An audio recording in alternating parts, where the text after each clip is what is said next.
Hola y saludos. Welcome to everyone that is joining us y lo están acompañando las noches de hoy para el primer episodio of Cultura Elevada, a bilingual educational web series enfocado en educando y uniendo la comunidad latina a través de la planta cannabis medicinal. Today we're here mientras celebramos la cultura del cannabis a través de la comunidad hispana y en toda Latinoamérica. Yo soy Mariela, la directora of M4MN's Latinx Outreach Program. And for all of you that are just joining us live on Facebook, be sure to share this with the rest of your followers and friends. Y a todos que los están reuniendo en Facebook, por favor, comparten el enlace con sus amistades y familias para que se unan a esta conversación. Today we're going to be exploring the beauty of our culture, lo que es la belleza de nuestras raíces. Today we're going to also be celebrating as we continue the March History Month, and just celebrating women in general.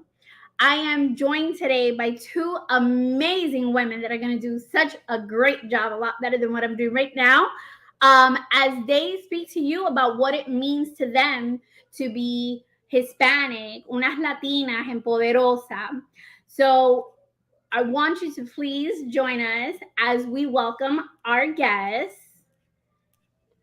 And we first have Vanessa Maria Graber. Y Vanessa Maria, she is a journalist. She's an educator, a community organizer in Philadelphia who produces radical media as a tool for social movements. She is the news voice director at Free Press, a reporter on the Philadelphia Hall Monitor show on WPPM 106.5 FM. She's also the president of the National Association of Hispanic Journalists in the Philly chapter. Vanessa has previously organized for drug policy reform, including working to pass the cannabis decriminalization law in Philadelphia, advocating for Senate Bill 7 for medical cannabis in Pennsylvania, organizing to expand the medical cannabis program in New Jersey, and coordinating rallies, direct actions, and events in support of cannabis legalization in Philadelphia and New Jersey. Thank you, Vanessa, for joining us today. Hello, thank you. Un placer estar aquí. Buenas noches a todos que están compartiendo con nosotros. Y también tenemos a Cristi Mal Ramos. Cristi Mal es una activista, un paciente, un bartender y gerente de un dispensario de cannabis medicinal en Puerto Rico. Desde que ella conoció los beneficios de la planta maravilloso, se ha enfocado en comenzar su carrera en la industria del cannabis. Cristi Mal, thank you for joining us today. Thank you for having us. Bienvenidos a todos los que se están conectando. Esperemos que la pasen súper bien en este primer episodio de Cultura Elevada. Gracias, gracias. Bueno, hoy lo queremos enfocar en lo que es la belleza de nuestra cultura. Estoy súper nerviosa, pero al mismo tiempo estoy súper contenta de tenerlas a los dos ustedes, porque son dos diferentes perspectives de lo que es ser latina, mujer, y lo que es tener el estigma de esta planta. Vanessa, vamos a empezar contigo. Cuéntanos un poquito about who you are, where you come from, where were you raised. Give us a little bit of your backstory. Muchas gracias por la pregunta. Thank you for the question. I'm here in New Jersey. I've spent a lot of my life going back and forth between Philadelphia and the suburbs of New Jersey. So I'm kind of like, from both states. I grew up in Puerto Rico for a short time in Fajardo. My family lives in Camoy. So shout out to my family in the northwest part of the island. And yeah, I've dedicated my life, to journalism, making media. But the work that really gives me a lot of passion is, the narrative power that we build in social movements. So I've done a lot of work with different movements, including the cannabis movement, to try to craft like what is the message, right? Like how do we get people on our side? How do we outreach to legislators? How do we inform the community? And how do we outreach with press? One of the things that is a really big barrier is how corporate media, um, puts out a lot of propaganda, right? Like especially about Latinos, right? There's a very negative stereotypes around Latinos in general, being like illegal immigrants, and that word is like the horrible term to use. So, we're always trying to change language, vocabulary. We're trying to inform them. Like, it took a lot just to get people to start saying like cannabis, for example. And even now, the news is still reporting it as like, a narcotics bust, right? And in other places, where legalization has been there longer, they would never say that. So there's still a lot of work to do in changing narratives and changing minds and educating people. And media is a tool for that. And so people are always like, you're involved in all these different things. Like, what exactly do you do? And it's like, yeah, we're trying to convince people to change things, right? In order for Cristimar to be a bud tender and a manager, we had to change laws, right? We had to get the public informed. And so one of the big messaging points, right? It's like, what's the message?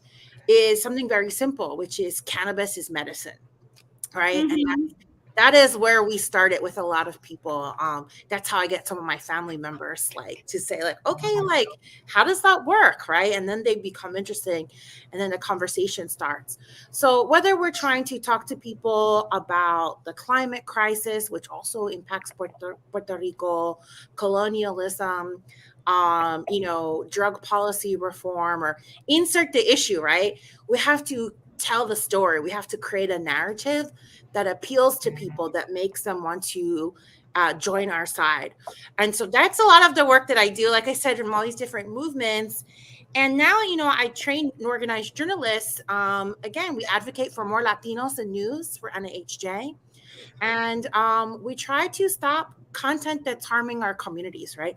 We don't want to look like criminals. We don't want them to only tell negative stories about us. And that's true with cannabis too, right? We want to see more positive stories about cannabis and the way it benefits our communities. We don't want to see the police with a table full of edibles and stuff, right? That's not the information people want and need. We want to know, how does the plant work? How can it help me? I'm sure Cristimar gets those questions all the time. And journalists and media can play a really big role in that. Thank you. And you hit so many points. My grandmother, when she sees commercials now, she says, "Oh, look, but that's legal. It's medical cannabis." And I tell her, cannabis is cannabis. No. But this one is medical. And this comes like in gomitas. And like in Puerto Rico, she had visited me for a while. She became a patient and she loved the gummies. And I would tell her, it's cannabis. And she would be like, no. This is medicinal. But Cristimar, I don't want to leave you behind. Please tell us who you are and what you do, because you also wear many hats and are in part of a lot of organizations making change in the community. Hola, buenas noches a todos. Pues soy Cristimar, como ya me presentaron, soy de Puerto Rico. Actualmente I work in the cannabis industry. I've been there for almost 5 years now. I'm also part of Latinas Cannapreneurs as an ambassador for the 3rd year, donde elevamos la educación hacia las mujeres, representando en diferentes países de Latinoamérica, la comunidad latina y las mujeres en específico, ya que pues no tenemos tampoco mucha voz dentro de esta industria. Me apasiona lo que hago, como mencionó Mariela, comencé en esta industria como paciente, entonces quise entrar a ella para poder hacer la diferencia que veía que muchas personas que me atendían a mí como paciente no estaban haciendo. Y como dice Vanessa, nuestro trabajo pues va en conjunto, ya que ella representa the media, donde siempre no están con los tabús hoy en día. Yo siento que todavía tenemos muchos tabús y estamos opening Y pues nada, soy parte de esta industria donde lo que quiero es educar y dar lo mejor y quitar esos tabú y esos estigmas que el cannabis ha tenido por mucho tiempo, porque ya es hora de que, aunque en muchos lugares estamos upfront y estamos cambiando las leyes, las reglas, it's still allowed to go for education a long way. Definitivamente todavía nos falta mucho. Y Frances de Latinas Cannabis, ella siempre está diciendo que las mujeres son la minoría de las minorities. So we're minorities on top of minorities. Y siendo hispano, we also have a stigma. If you're from Mexico, eres el chapo, el primo. If you're from Colombia, oh my gosh, eres narco. So, nosotros siempre llevamos ese estigma y a veces nosotros tratamos de enseñar a la gente que nosotros somos un poquito más de lo que los ponen en los noticieros, lo que tú vas a ver. Ahora tenemos en México, a donde la gente está diciendo que no se puede ir a México porque no te van a matar, pero eso quita tanto de la belleza, de la cultura, de lo que es México. ¿Qué significaba para ustedes creciendo, siendo hispana? Vanessa, do you want to answer that first? So the question for our non-Spanish speakers is, there's a lot of stigma and stereotypes about Latinos, from different parts of Latin America, in Puerto Rico, and it's like, what is that experience like? I think it's interesting because I grew up as a member of the diaspora, right? I grew up here mostly in the United States. And the perceptions of Puerto Ricans about Puerto Rico, again, are very skewed, right? Like, we don't really understand the impact of colonization until we go to Puerto Rico and we kind of see what's going on. And it's kind of like a vacation spot, right? Like, oh, we go every year for a couple of weeks, and so, you have to really spend time connecting with people there to understand what's going on in the island. At the same time, my family members in Puerto Rico, they think the United States is like really different, right? I'm like, no, the people here, it's hard to get a job. It's, it's hard to pay the rent. People struggle here too. It's not the land of opportunity like people think. And especially like in Philadelphia and in our communities where a lot of Latinos live, like, yes, we do have people who are successful and doing well, but people struggle here as well. And so, it's like being part of the diaspora, you have to understand your identity within the United States, but also understand your identity back home, right, to your home country, and to understand how you can relate to your family members. And one of the things that I realized is that my cousins and I, even though we didn't grow up together, our culture is what really ties us together. We still ate the same foods, listened to the same music. We watched Sábado Gigante.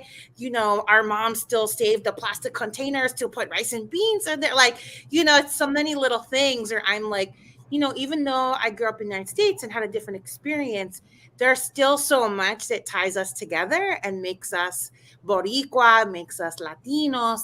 Because then you start meeting people from Mexico, from Venezuela, and you say, oh, you guys do that too? Like, oh, okay, you guys have your own empanada. You guys also like reggaeton and, Bad Bunny and Karol G, So it's like, we start, I see, so, yeah, it's a thing, right? I just talked to some of my Asian friends. They're like, oh, our moms do that too. But, you start to see the connections, right? And the things that bind you together. And so for me, like, food, music, and dance are the things that I think really tie us together, even though we have a lot of diversity within Latin America. I think, if you hear some salsa music or, bachata, it's going to be people from everywhere going to the dance floor, and vibing on that level. And cannabis is that way too, right? Like, I've met so many interesting people just, at cannabis events, or, you smell some cannabis at a party. You're like, hey, what's going on over here? How are you guys doing? And you start to find like all these things in common with people. So cannabis is also a great uniter of cultures. But I do think that, like, I've lived in parts of the United States. There's my light. I've lived in parts of the United States where there's not a lot of Latinos. Like I lived in Western Pennsylvania and I lived in North Carolina. And you really realize like, oh wow, people believe a lot of crazy stuff. They're like a lot of misconceptions.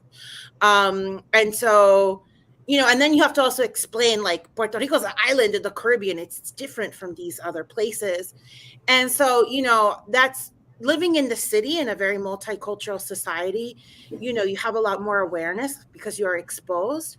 But when you are in more rural parts of the country, you realize a lot of the negative stereotypes that exist. And like people have even asked like, oh, how did you and your family get citizenship? Like what?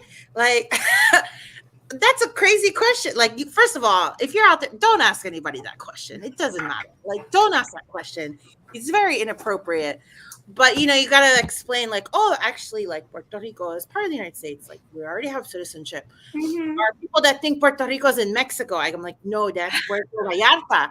It's like, or people that think that we all eat the same foods. I'm like, my tacos are okay. Like, they're not.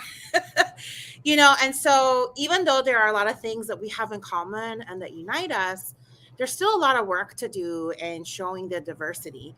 And that's something that we work with in the media too. Like, hey, you just can't send one journalist or one person out there to represent the Latino or Latina community, right? Like it represents over 20 nations that have a lot of differences. And you have to do a better job of showing the specific needs and interests of those communities. And even within Puerto Rico, there's a lot of diversity as well, right? So, I think that we're always striving to do both, right? Show the connections and where we're related, but also to show how we're different and unique and interesting. And so that's always been kind of like the parts where I've gone back and forth. We're like, we're just like you. Oh no, actually, we're really different. So, I think that's kind of what it's like, at least for me being a Latina in the US. It's so amazing because I was actually born in Miami. So I was born into a melting pot. So this is all I knew. And for the longest time, I thought this is everywhere. Like, who doesn't have a Colombian friend and a Nicaraguan friend? And you don't have tacos, tortillas, empanadas, arepas. That's not normal in your life. And when I got to Puerto Rico, it was such a culture shock because everyone was Puerto Rican. And that sounds ridiculous, right? But it was one huge culture that was all the same. But then when I went for the first time, and I was probably like 18, to North Carolina, there was no Hispanics, nowhere. And it was on a college tour, and they told me, well, this is where Duke University is, and the Hispanics, they live in their town over on that side. And I was like, what do you mean? Like together in a compound? Like they're just boxed in? And they were like, yeah, they don't come out here, we don't go over there. That's just how it is. But if you want tacos, they got a great place.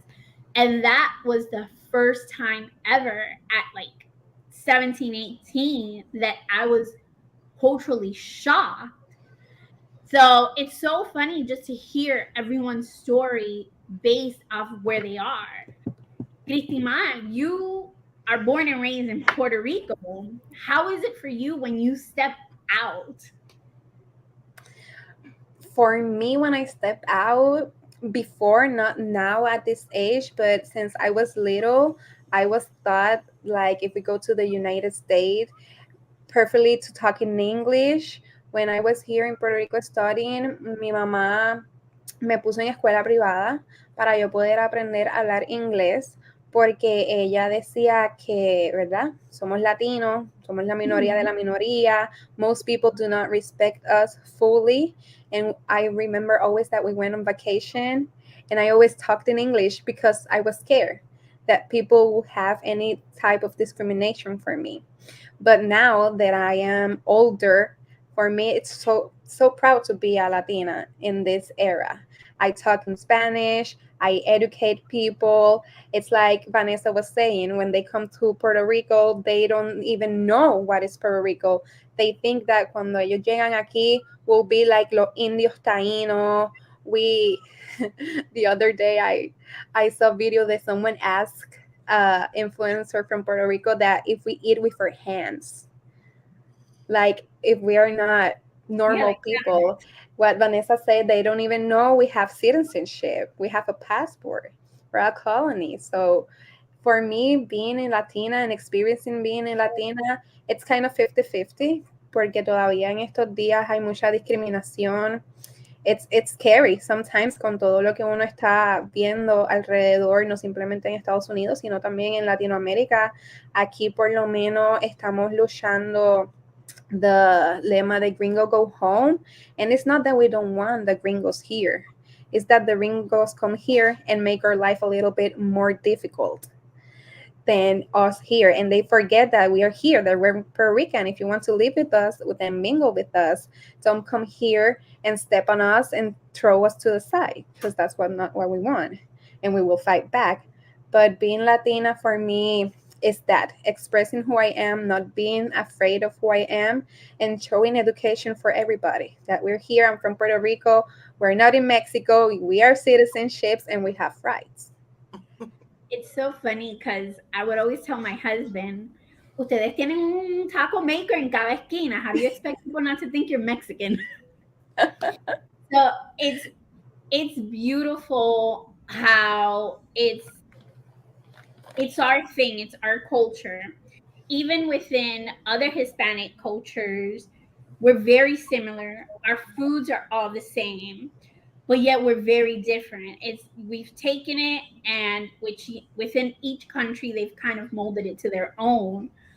But if you look at history, we're all united. Sometimes people get shocked when I tell them, like, yes, you have African roots because the slave trades. And then you have Spaniards, so you're going to have the white people because, again, slave trades. And then you had the indigenous people, Taínos. So, yes, we're all a mixture of one.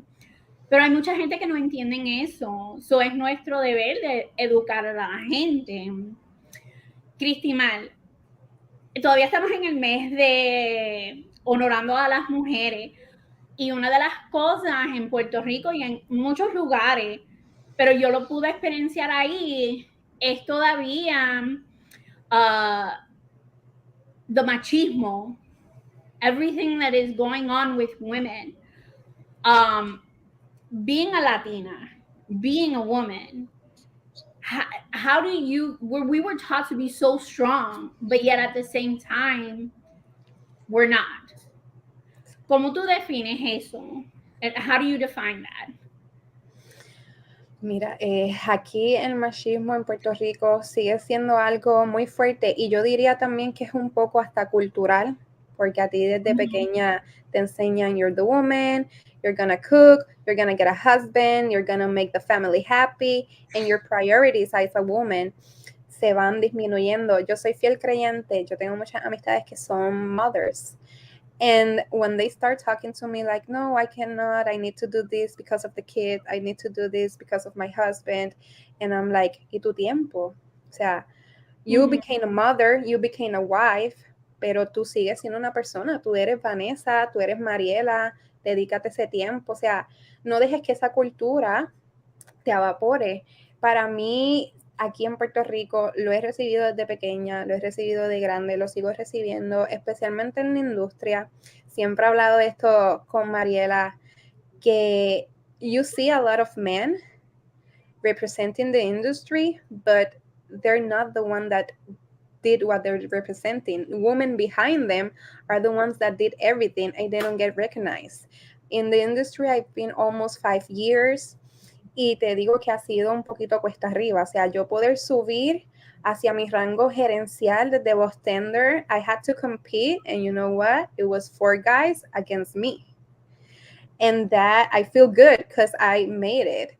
They got pissed, they got angry because like, como una mujer va a superarme a mí. Pero cuando las mujeres se unen, se ponen para lo suyo, lo logramos. Y yo ni siquiera lo veía como una competencia, sino como que aprendan de mí. Yo hice exactamente lo mismo que ustedes, pero lo gané yo. Y esto como vuelvo, repito, siempre va a ser para educación, siempre estamos aquí para educar, para unirnos. Yo pienso que si fuéramos más unidos en general, la comunidad, hombres, mujeres, niños, everybody, todo saldría mucho mejor. Y si nos educan de cierta manera, pues nosotros también educarnos para undo the education that they did to us. Y realmente es algo que peleamos. Yo siempre he dicho que yo no me considero feminista, pero el día que me lo tenga que poner el sombrero, I will be 100%, porque estoy aquí para representar nuestros rights. Y como dice Frances, la minoría de las minorías, and we're tired. O sea, desde pequeña a mí me enseñaron to be someone. When I grew up, me percaté que no, que realmente la persona que a mí me estaban enseñando a ser is not what I wanted to be, it's not what I represent, y no es lo que quiero representar para las futuras generaciones, que es lo que Mariela y yo estábamos hablando. O sea, las generaciones de ahora, los niños son los futuros pacientes, son las futuras personas. ¿Qué nosotros vamos a hacer para poder impactar eso y darles la educación y ayudar con este estigma, no simplemente del cannabis, sino también del machismo? Y pues yo diría que por esa línea siempre la educación y la unidad. Yeah, it's re-educating ourselves.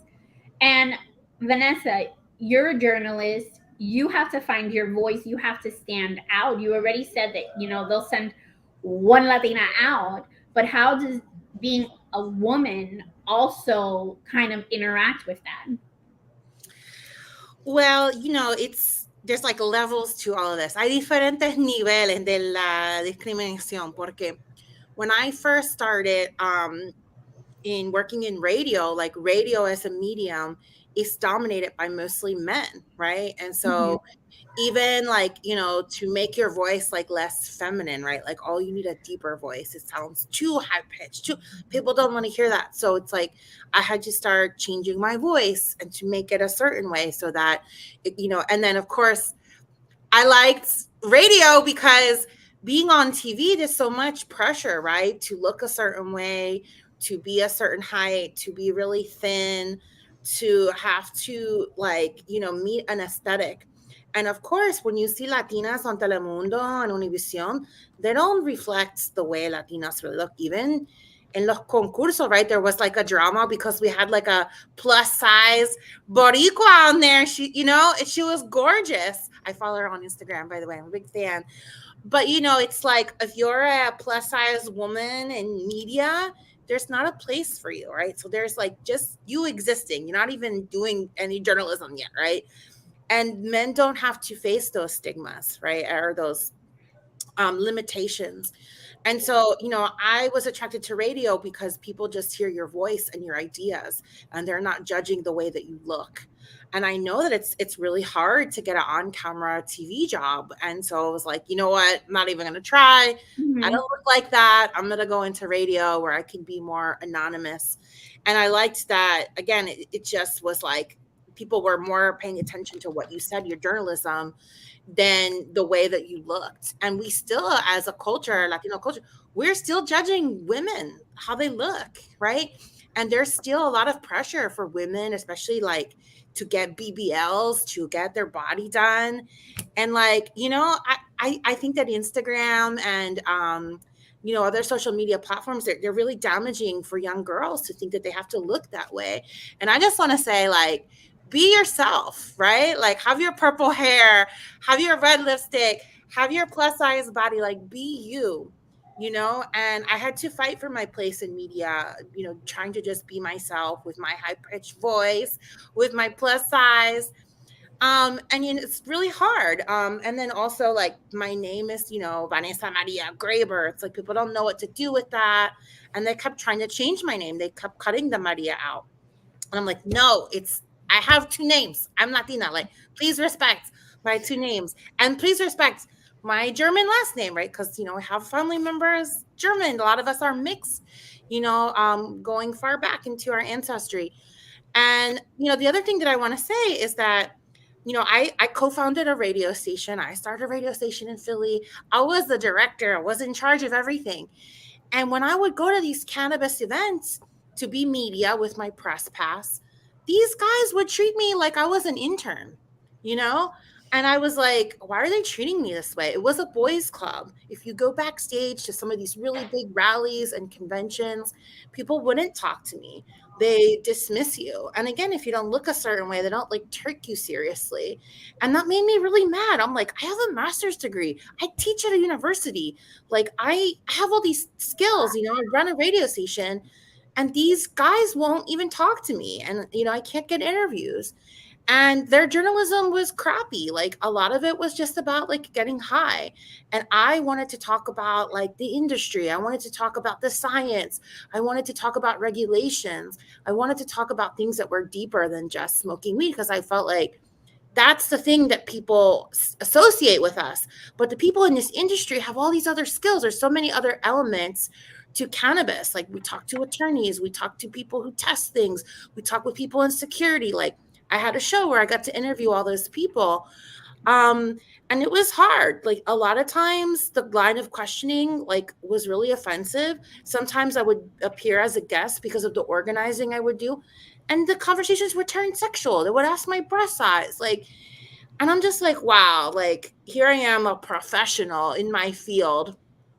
I have a long history of organizing. People respect me in my community, yet I'm still being sexualized as a Latina. I'm still not being respected as a woman. And we still have a long way to go. And I'm not gonna lie that, like, part of me stepping back from a lot of my reporting in cannabis is this treatment, And so if you're watching out there, like, just check yourself, be aware of yourself. Stop doing this to women. Stop doing this to Latina women.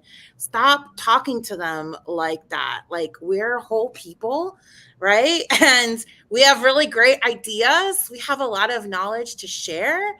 We can collaborate. We can be friends. We can do a lot, but you have to respect us first. And I try to be real with young journalists, young Latinas especially, because I don't want them to be unprepared for what they're about to face. And I think we need to be honest about what it's like to be a woman, to step into these all white, male dominated spaces where we have to fight for our position and we have to fight for respect. One of the biggest challenges, bueno, definitivamente we're all going through hard times. We're feeling the inflation, but specifically in this industry, you're seeing more businesses get funded within the boys club, right? But women, they still have statistically such a harder time finding funding and their footing. Cristimal, you're in the industry. You mentioned that you've seen people, move along, but yet you had to compete for a position for 4 people. Cuando tú te estás tratando de crecer, de ser una emprendedora, hay muchas cosas que te van a limitar. You're going to have a lot of hurdles that are not going to help you succeed. Do you feel that you have a community within women? Porque esa es otra cosa que siempre las ponen unas contra las otras. How do you navigate trying to move ahead? Pues mira, como están diciendo las dos, es bien difícil porque sí, entre mujeres hay competencia, you need to look a certain way, you need to talk a certain way, como estaba diciendo Vanessa. Y yo siempre, algo que aprendí en la vida es que como que es lo peor que te puede pasar si no te arriesgas, que te digan un no, que no te salga. Y yo cambié ese mindset de siempre cohibirme a poder ser, por ejemplo, mi página de lo que es Green Cis, de entrar a la industria, de querer crecer. Yo decía, hay muchas personas ya haciéndolo. Hay muchas mujeres. They look prettier than me. They're skinny. They have this type of body, como estaba diciendo Vanessa. Cuando tú ves en los televisores, tú no te ves a ti como mujer representada. Y cuando ponen a una mujer latina, it is not a real Latina. Y yo te diría que estos retos para mí han sido yo misma empoderándome y diciendo, what's the worst that can happen? Que no te salga, but lo hiciste, te atreviste, porque yo no me quiero quedar, y soy así en todo, de que what have could have been si yo realmente lo hubiera hecho. Me gusta siempre tomarme el riesgo, hacerlo. Mi página de Green Seas, yo la abrí y no la utilicé como hasta un año después.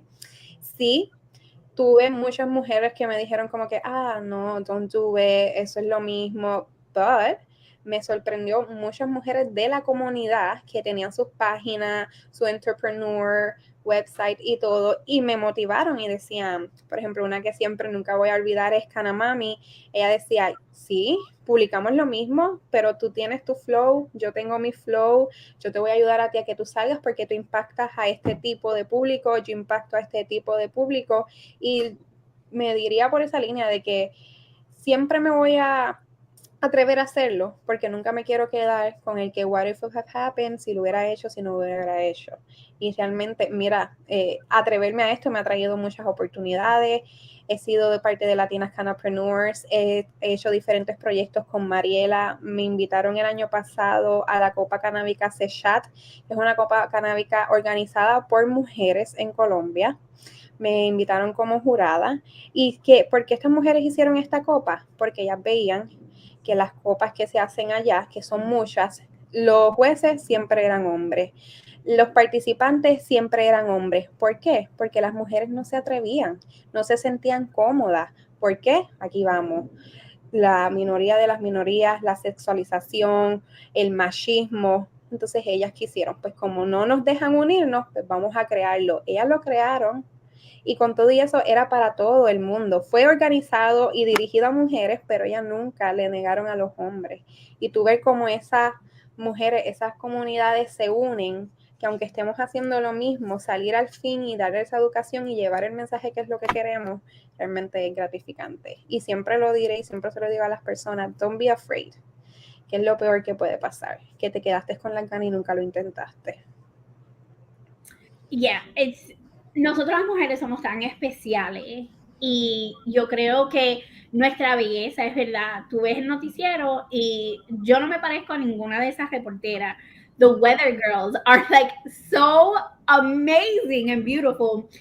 And yo pensaba que eso era el cuerpo de una latina. Until I got to Puerto Rico, and I think, Vanessa, you once made a comment on how you love the way that women were just so free and comfortable when in Puerto Rico. Quick funny story. I once was going bathing suit shopping and like I have white hips. I'm a Latina. And I would look at the thing and I was like, oh my God, esto parece un parachute. Y una mujer me dijo, she was like, no, eso es que lo tienes equivocado. Tienes que ponértelo al revés para que te coja donde tienes que cogerte y te enseñe lo que tú tienes. And that blew my mind because I was like, only a Latina would know that. Like, those are the hacks and tricks because we understand our bodies and we're not cut to these molds they put us in. Cuando estamos también comparando con lo que es la planta, we're still breaking stigmas. We've obviously stated that we have so many hurdles. But as a whole, as Latinos, Vanessa, you cover journalism, you tell the narrative of our perspective. What do you feel we still need to push, to amplify, to unite ourselves for as a whole? Yeah, this is a challenge, right? We've made so much progress in the last 10 years with so many states legalizing and, changing laws to medical cannabis, but we still have many states with no laws on the books at all. And those are states where Latinos live. And we know that Latinos and our Black brothers and sisters are disproportionately being stopped and targeted by police, and they're prosecuted for longer. And so even though we are celebrating legalization and people are making money, we can't forget about the people who are still incarcerated and still getting arrested. And that story needs to be like at the forefront. My interest has always been at freeing people from jail. I don't think people should go to jail for a plant. That's another thing we used to put on banners, right? Like, people should not be in jail for a plant. And people forget, like, even in legal places, youth can still get arrested, right? And so, like in Colorado, one of the things that came out, like initially after, everyone was waiting to see what happened in Colorado as one of the first states legalizing. that youth, Black and brown youth, were still disproportionately getting arrested and targeting, right? Because it's not legal for people under 21. And so again, we need to make sure we continue fighting for people in those states. And like, for example, in Philadelphia, it is decriminalized in Philadelphia.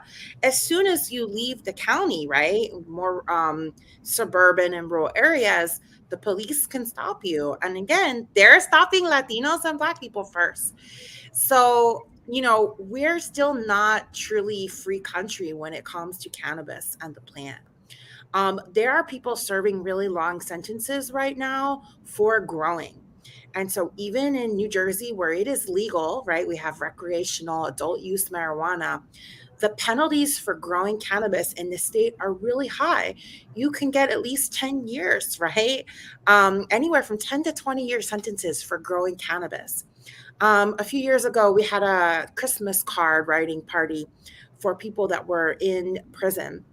And I wrote to various people, but one of the women that I wrote to was a woman who had breast cancer, who grew her own plants to treat her cancer so she could make some oil, cannabis oil. And she was serving a 20-year sentence. And I just like couldn't believe it. And I didn't know what to write. I was like, oh my gosh, like this can't be real. And so I wrote to her and I just said, hey, we did not forget about you. We're fighting for you. I hope that you get free. And she wrote me back and she just said, this means so much to me that you did not forget about me, that you're fighting. And so that's why I'm bringing that message, because it's like, I had a father who was incarcerated. I had other family members who were jailed and arrested for marijuana. And so that's why it was always personal to me, right? Those things have a really long-term impact on people. And families, as we know, suffer the burden as well when our family members are incarcerated. I said the second thing is, right, corporate cannabis is taking over and it's a problem. These huge multi-state operators, I'm not going to name any names, but you know who I'm talking about. And the quality is really bad. There's questionable backing, right? Like we're starting to hear some things about who's funding these operations. And ultimately, it is like the Walmartization of the cannabis industry. We have to be more vocal, more active, and more aggressive in stopping them from taking over all of the licenses and opportunities. And lastly, I will say that we need to fight for social equity, right? Like, and social equity is not just partnering with a couple of people of color or women. No, social equity, true equity means ownership, right? Ownership of the businesses, having the capital to be able to sustain these businesses, not being dependent on shady partners, right? Because we've seen so many people get screwed this way, right? They have a great business model, they have community support, they just don't have the funds. They enter into these partnerships, and that's where the problems happen. And so we need to be able to get not just the licenses and the access, but we need the capital, we need the community support. The last thing that I'll say is that it's really important that we fight at the federal level, right? It's still federally illegal. Marijuana is still a Schedule II drug. No matter what Biden says, it's still not descheduled. He has the power to deschedule cannabis. We can pass a federal law. They're not doing it. Democrats are in power. What is the excuse? We need to fight at the federal level for that. That will cover Puerto Rico. That will cover the entire country. And so until those things are achieved, we still have a long way to go in this movement. Absolutely. There's still so many hurdles that we still need to cross for the plan. As Latinos, we're seeing so many people come to this country. You're not coming into this country just because, this is a trip to Disney. You're coming here for a better quality of life. And I don't think people understand. It's all about perspective. I mean, you come here and yes, you struggle, you have bills, but it's not the same when you're being oppressed within your country. So changing the perspective in that, uniting ourselves and realizing we're all one, and the importance of voting. Like we don't do enough of this. because we need to get out there and we need to make sure that our voices are heard. I'm in Florida. That's all I have to say. So, Cristi Mar, eres mujer, estás en la industria. ¿Cómo tú piensas that it's the best way for us to continue to break the stigma, to continue to make waves? Even in Puerto Rico, they've had so many challenges within their program. But how do we bring this back to the patients, back to the community? Yo creo que sería, como dijo Vanessa, unirnos, no simplemente estatalmente, federalmente, todos, bregar con los big corps. Algo que quiero añadir es que en Puerto Rico es solamente medicinal estatalmente. Federalmente, we're still illegal. Yo como paciente puedo comprar 28 gramos diario, an ounce every day. But if I get out of the dispensary and a cop sees me with a bag, it doesn't matter if I'm a patient. They will process me. We tried the last year to depenalize 5 grams, just 5 grams, and it went through. So que yo diría realmente seguir unidos, seguir educándonos. En la educación es donde está todo, especialmente nosotros las mujeres, donde nos pisotean, donde utilizan nuestra voz y realmente al final nunca nos dan ese reconocimiento que nos merecemos. So standing together, get ready to fight for what we really want, and education is the way to go. Because if you educate everybody, at the end they will understand why they have to unite y poder lograr lo que queremos lograr. Porque esta planta es maravillosa. A mí personalmente it's like I'm a whole new person. I'm a whole nother person. Mi familia, I grew up as igual que Vanessa, o sea, I was a stigma. My whole family went to prison because of drugs. So I was scared because if I try that, I'm going to prison. And look at me now. I'm representing the industry in Puerto Rico. So I think we educate ourselves and we stand together, we can go ahead and take all that down. Yes, thank you. You said that so amazing that, we're resilient. And that's why the cannabis plant is female, because of its resilience. Vanessa, ¿algún last thoughts? Cualquier punto que quieras dejarlo. Well, I just think because it's Women's Month, support women, support women-owned businesses, support women who are in your life, take some time to show appreciation. I think a little appreciation goes a really long way. And I don't think that we appreciate each other enough. So thank you both for being here. I am so honored. I think we need more unity, as Cristi Mar said. I think that women are very powerful, so own your power, right? I've been on this healing journey, I've been going down the rabbit hole on self-care and meditation, but really what it's leading me to is tapping into this power, right? The power that we possess, and not being afraid anymore to own that power, to use it for good. I always say I'm a good witch because I was born on Halloween. I'm a good witch. I cast good spells. But I think, that's always my advice to younger women, is to say, you are powerful. Don't let anybody dim that light. Know yourself, be yourself. You being unique is always going to be an advantage. The thing that makes you different is the thing that you should love most about yourself. And, we still have a really long way to go. There's all of these laws being passed against abortion and reproductive health care for women. There's trying to ban drag shows, so our LGBT brothers and sisters are also being discriminated against. And people are just going through a hard time. So show more support, show more love, show more solidarity with women and all these things that we have to deal with. And I guarantee that they will show you love back. So to all the women out there, sending you so much love, like Walter Mercado, right? He's one of my favorites. Con mucho amor, right? That's what I love about being Latina and in our culture, is that we're very like cariñoso, like we like to show love, we like to hug, we like to kiss. And I just think we need more of that. Like somebody wrote like,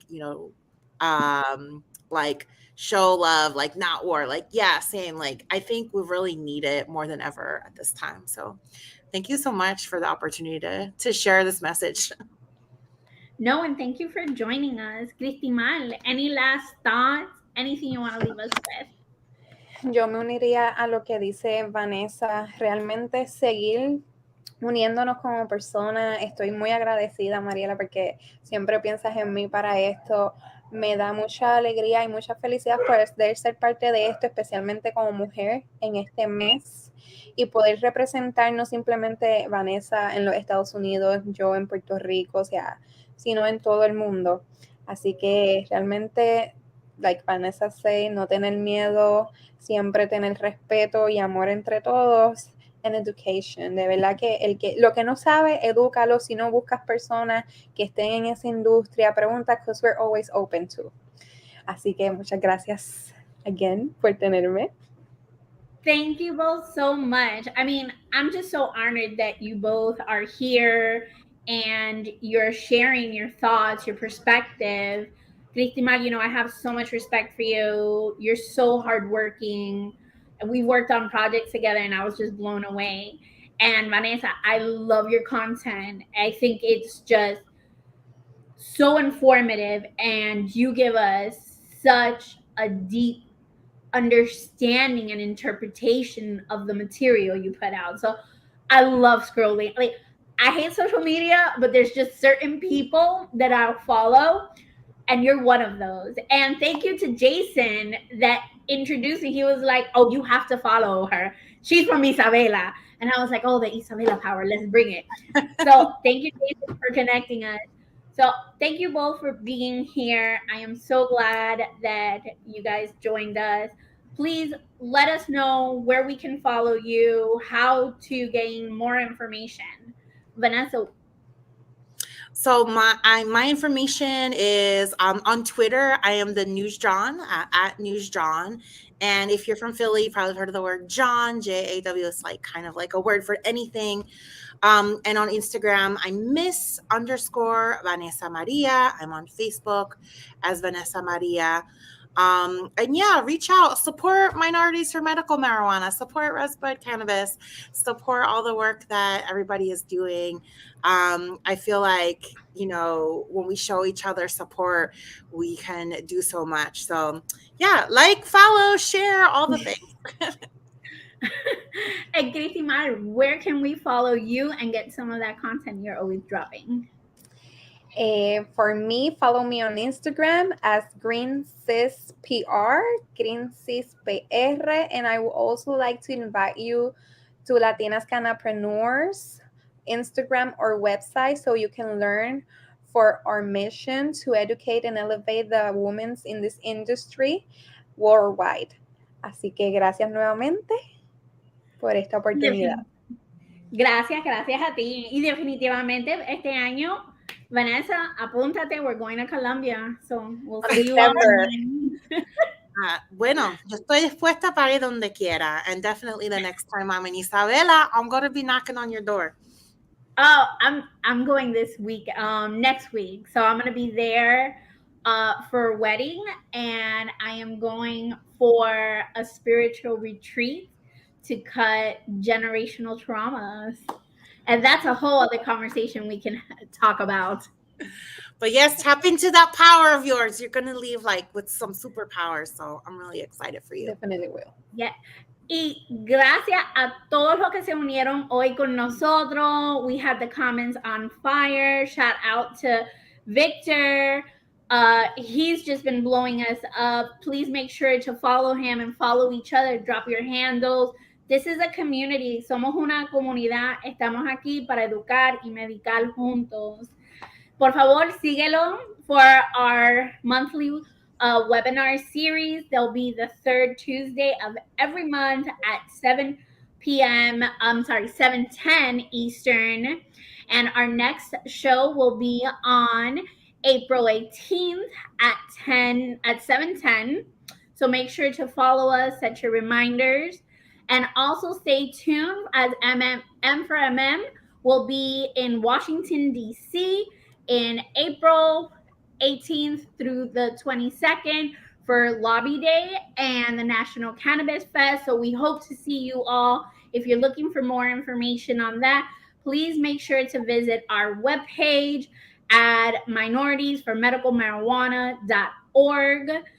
Be sure to check out all our web series. We have Canna Talk with Roz, Sow the Land, Health is Wealth, and Cash Out on Cannabis. So make sure that you're following us, that you stay on top. Sign up for our newsletter so you can get all our information. And for those of you that are in Florida, please follow our Safe Access Director, DJ, for more information, and the next Safe Access, where we help minorities, low income, and veterans access their medical patient card to participate in the program here in Florida. We do these not only here, but across the state. So thank you for joining us today.